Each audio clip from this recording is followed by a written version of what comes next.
Bueno, Alexis, contanos justamente de Interuniversidades. Como no, interuniversidades.com es una nueva red social y un buscador de carreras. No es solamente un buscador de carreras, sino que además es una red social donde uno puede encontrar tanto a sus profesores, poder seguirlo, todo lo que tiene que ver con el mundo universitario, sí, desde las primeras dudas, que es donde uno necesita orientarse para poder saber dónde estudiar, qué puede estudiar, y tener un contacto directo con la propia universidad, sino también con todo lo que tiene que ver con el mundo universitario, que son las actividades de las propias universidades, que son las que publican. Es como si fuera un Facebook, pero exclusivo para las universidades. Hoy públicas en día, y privadas. Públicas y privadas, es un sitio totalmente gratuito. Hay más de 10.500 carreras que están cargadas, no solamente de Argentina, sino de todo el mundo. Con la gran ventaja de que además de buscar qué es lo que uno quiere estudiar, sino uno puede tener un contacto con profesionales que son referentes a la hora de poder hacer una relación entre lo que es la carrera y el título. Muchos jóvenes piensan más en el título que en la carrera. Claro. Entonces, la posibilidad de poder tener un contacto con un profesional de la cual está trabajando en esto es muy grande a la hora de tomar una decisión. Vos sabés que prácticamente casi el 60% de los que comienzan una carrera universitaria abandonan en el primer año de cursada. Y en muchos casos es porque 8 de cada 10 nunca hablaron, si voy a estudiar sociología, nunca hablaron con un sociólogo, nunca tuvieron contacto con un sociólogo. Entre otras cuestiones, esto es lo que asume Interuniversidades para que uno pueda tener un contacto, además de las novedades que uno, con el tema del primer empleo, jóvenes profesionales, etcétera. También, obviamente, la convocatoria, Alexis, fue por esta noticia que conocimos hoy sobre el aumento, el porcentaje de aumento de las cuotas de matrículas y cuotas de universidades privadas, que en algunos casos llega a un 200 y pico % en los últimos años. Correcto. Sí, las instituciones, cuando hablamos de universidades, también hablamos en general de instituciones de educación superior. Incluye esto tanto universidades como institutos terciarios. Escuelas de idioma, lo cual no escapa, ¿no? Hoy estamos viviendo un escenario de inflación. Esto es real, no nos gusta hablar de inflación porque hemos sufrido bastante, especialmente los que tenemos más de 40 años, y la verdad es que, bueno, es lo que estamos viviendo. Las instituciones no pueden escapar a esta realidad, que los aumentos que no se han dado en todas las facultades todavía, no van en función simplemente al aumento de los salarios de los docentes, que necesitan también, por supuesto, mantener su poder de compra, sino también tiene que ver con los grandes costos estructurales que tienen las instituciones. No nos olvidemos que en la mayoría no son dueñas de sus propios edificios, necesitan alquilar grandes superficie de metros cuadrados, además de los costos que tienen de mantenimiento. Imagínate que son como si fueran grandes cadenas de hoteles, ¿no? Desde limpieza a comprar, por ejemplo, los insumos, que no son pocos, los costos fijos, bancos, escritorios, en muchos casos ni siquiera son de producción nacional. Esto hace que repercuta naturalmente en las cuotas que los estudiantes están abonando. De todas formas, disculpa, es importante que aclare que en relación todavía al poder adquisitivo, no ha sido la misma proporción de aumento. Las universidades son muy cuidadosas a la hora de diferenciar qué carreras pueden llegar a aumentarla y qué carreras no. Realmente no es un negocio para una institución que el alumno abandone en el segundo año de estudio. Eso te iba a preguntar, si el aumento en las cuotas generó deserción de chicos. Estará el que deja porque no está convencido y estará el que deja porque no lo puede pagar. Todavía no, estamos en pleno comienzo del año. De todas maneras, lo que más le está preocupando a las instituciones tiene que ver con el futuro panorama de desempleo, lo cual se cree que es una posibilidad muy cierta en este año. Lo notamos también cuando los jóvenes se acercan a las instituciones a consultar sobre qué pasa, por ejemplo, si yo me quedo sin trabajo en el mes de junio, o mi papá se queda, porque esto también pasa en los colegios de educación media, en los colegios privados. Entonces dice, si quedo en junio me quedo sin trabajo, entonces, ¿qué sucede? Pierdo todo el año. A esto inclusive hoy las instituciones se están adelantando para poder cuidar estos casos que realmente se estima que pueden llegar a ser lamentablemente un porcentaje alto, empiezan a dar un servicio que se llama seguro estudio para poder cubrir, es como un seguro de vida, pero que además incluye el seguro de desempleo para el responsable de la cuota, que simplemente quizás con una pequeña proporción, como es lo que se paga un seguro, las universidades pueden cobrarlo y asegurarle durante un año ante estos casos de contingencia de desempleo, ¿no? Claro, también han agregado el costo por los exámenes, que es caro, la matrícula, bueno, también subió, y algunas han agregado incluso una cuota más.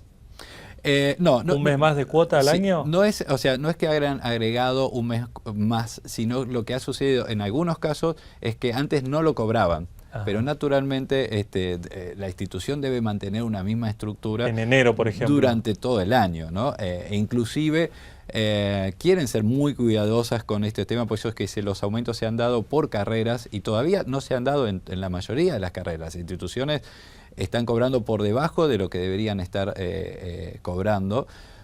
Pero tiene que ser cuidadosas porque cuando se matriculan, por ejemplo, 5.000 chicos en la institución y esos chicos abandonan en el segundo año, la institución debe mantener esa misma estructura edilicia durante 5 años. Sí. Es por eso que para ellos es fundamental distribuir lo mejor que pueda, poder hacerlo por carrera y para tratar de que esto pueda haber una continuidad en los estudios. ¿Está medido cuál es la población universitaria en relación a la población general y cómo estamos en relación a la región? Por ejemplo, si hay 10 millones de chicos en edad universitaria, ¿cuántos de esos 10 efectivamente estudian? Sí, tenemos desde el Ministerio de Educación de la Nación, todavía estamos esperando hace 5 años los nuevos datos. La verdad todavía no los tenemos. Sí estamos sacando, Buenos Aires sigue siendo donde existe la mayor proporción. Sabemos que hay 1,5 millones de estudiantes en las universidades públicas a nivel nacional, es lo que nosotros estimamos. Sí. 300.000 estudiantes en universidades privadas. A nivel nacional también. A nivel nacional también. Y la mayor parte, estamos hablando de un 75-80%, está condensado con los números que nosotros tenemos con el Ministerio de Educación del Gobierno de la Ciudad de Buenos Aires. De los cuales estimamos que puede llegar a repercutir el aumento que no es poco, en 20.000 estudiantes que quieren comenzar una carrera o que pueden llegar a abandonar porque no pueden enfrentar esta el aumento cuota. De la cuota. Estos 20.000 realmente es un número importante, estamos hablando no solamente de 20.000 estudiantes, estamos hablando de 20.000 futuros profesionales que van a ser los decisores de empresas de aquí a 5 o 6 años, 20.000 futuros emprendedores. Realmente cada uno de estos aspectos influye y va a influenciar. Ahora hay muchas carreras intermedias o carreras con título intermedio, tecnicaturas, por ejemplo, ¿no? A los 2 años, 2 años y medio. ¿Esos títulos efectivamente tienen demanda laboral? O realmente lo que se valora mínimamente es una carrera de grado como una licenciatura? Se valoran las carreras de grado, pero las carreras terciarias o los títulos intermedios realmente son importantes porque es un oficio, ¿no? Entonces, en muchos casos, inclusive un profesional que ya tiene una carrera de grado, quizás no necesita el estudio terciario, pero necesita los posgrados. Hoy se toma como un ideal que una persona a los 60 años haya pasado por lo menos por 4 o 5 posgrados que duran entre 1 o 2 años, que tienen que ver con una especialización. Podemos polarizar de la misma forma un título terciario con la especialización que necesita un mismo profesional. Sí, es importante porque lo requiere el mercado estar actualizándose de manera constante y los institutos terciarios son un poco más ágiles que las universidades a la hora de acomodar el material, el contenido que tiene para sus carreras. Yo noto que muchos chicos jóvenes ahora le dan un valor relativo al título. Lo que hacen justamente es armarse por ahí su propia su propia carrera, cursando materias en un lugar o en otro, y desconfían un poco de la educación formal tradicional, del título en sí, sino que buscan otro tipo de formación. Nosotros ¿Hay algo de eso? lo que notamos en realidad, y es muy interesante tu pregunta, Juan, porque lo que estamos notando es que los jóvenes de hoy apelan más a sus deseos que a la seguridad que le dan las carreras tradicionales. Claro, en otras épocas realmente nosotros pensábamos, o sea, lo común era estar abogacía, medicina, contador, etcétera. Hoy, como el futuro ya no asegura el título de una carrera, asegura el tener un empleo seguro, entonces apelan mucho más a los deseos. Pero también va acompañado por, imagínate, en Argentina solo existen más de 6.000 carreras de estudio, ¿no? Entonces, ya hoy decimos que uno cuando averigua en internet, por ejemplo, uno no navega más, uno naufraga, porque hay un exceso de información, mucha de ella de muy mala calidad. Por eso es importante el uso de las redes sociales y de tener contacto con los referentes. Como decís, los jóvenes sí, están apelando mucho más al deseo. Sí es importante el tema del título porque es la única forma de poder plasmar, pero averiguan y están mucho más interesados en nuevas carreras que tienen que ver más con un proyecto de vida que con un título. Claro. ¿Y cuáles son esas nuevas carreras? ¿Cuáles son las tendencias? Como no, esas nuevas carreras realmente son muy diversas. Podemos encontrar desde en medicina no tradicional.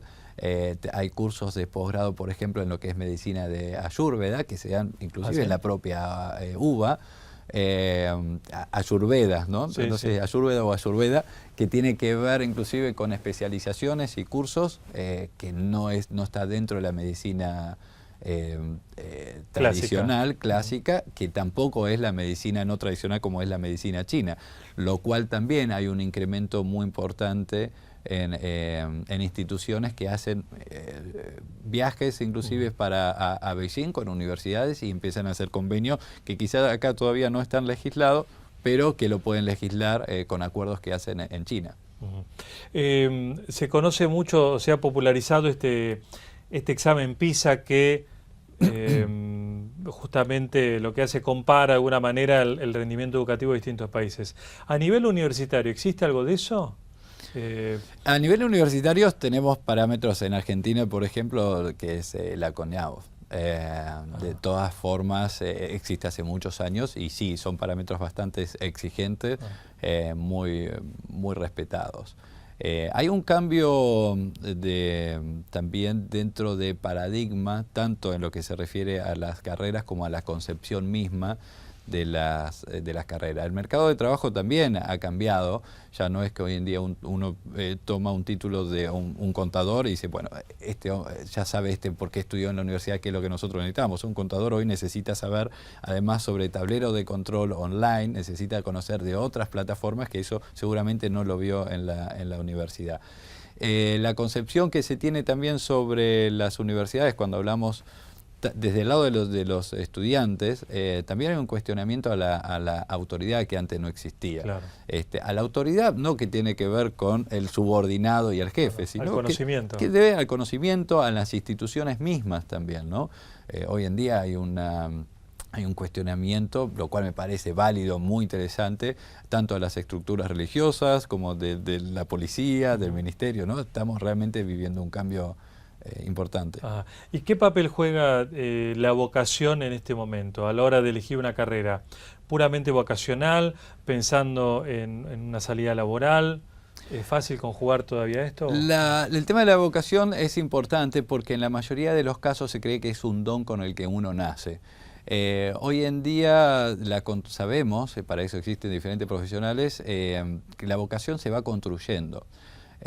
Van Gogh, por ejemplo, siempre me gusta comentarlo, descubrió su vocación a los 28 años, comenzó a pintar.